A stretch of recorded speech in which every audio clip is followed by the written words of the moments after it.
Corruption is a vile disease that sucks and drains the health out of something good. Corruption in society is an evil moral infection that keeps community in a state of perpetual sickness. Corruption is a moral virus. It's so potent it leaves its host sick, lethargic, and unable to realize and accomplish all that a well person can. Where corruption thrives, poverty and not prosperity thrives. Wealth is grabbed into the greedy, grubby hands of those who get fat on the toil and labor of good people. Corruption benefits only temporarily those who participate in it. Everyone else is a victim of the theft, the deceit, the dishonesty, and the lies that corruption feeds on. You need to know that a corrupt person is stealing from you. Corruption is filthy work and despicable acts of treachery done under the table and behind closed doors. Corruption is a disgusting shame. Corruption keeps a nation back from true development and from progress. Wise investors steer clear of a corrupt environment. They would rather put their resources into a place where the playing field of opportunity is equal for all and not bent towards feeding the financial lust of corrupt, lying, cheating, thieving politicians and government officials. How many wonderful development projects have been lost because the investors didn't want to do business in a swamp of evil?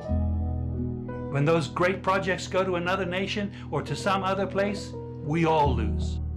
Believe me when I tell you that corruption steals from you, it steals from all of us. Corruption plunders the nation's wealth. Corrupt people compromise on truth, equity, and fairness, choosing instead to feed off the short-term benefits of crookedness, exploitation, and financial perversion. Corruption is not just a personal matter, it's a culture. It's a way of life, not just for individual people, but for companies, communities, governments, and nations. Corrupt nations, hiding behind large companies, will seek to invest in other weak nations in order to take over the assets of the nation that they've invested into. They will provide financial loans to a nation for the much needed infrastructure, and they will do it with assets that they provide. They will sign contracts by lining the pockets of rotten government officials who participate in this kind of corruption and are then held hostage by their own deceit and greed. Corruption is nothing less than a form of theft and national robbery. A corrupt person steals from everyone in society. We all lose when corruption is rampant. Those who participate in corruption have chosen evil over good, lies over truth, and personal gain over well-being of all. To be corrupt means to be rotten. When meat is corrupt, it's rotten and it stinks. Rotten meat can't be eaten. When a person is corrupt, he's rotten and unfit for a place in the community. A corrupt person should be jailed in order to protect society from the vile deeds of the corrupt person. Government should be protecting us from the foul results of corruption instead of being the proponents and participants in corruption. When corruption is systemic, when it's a culture and a way of life, when corruption thrives, it destroys the health of the community and nation. Now let me tell you something. Defeating corruption is a very difficult thing.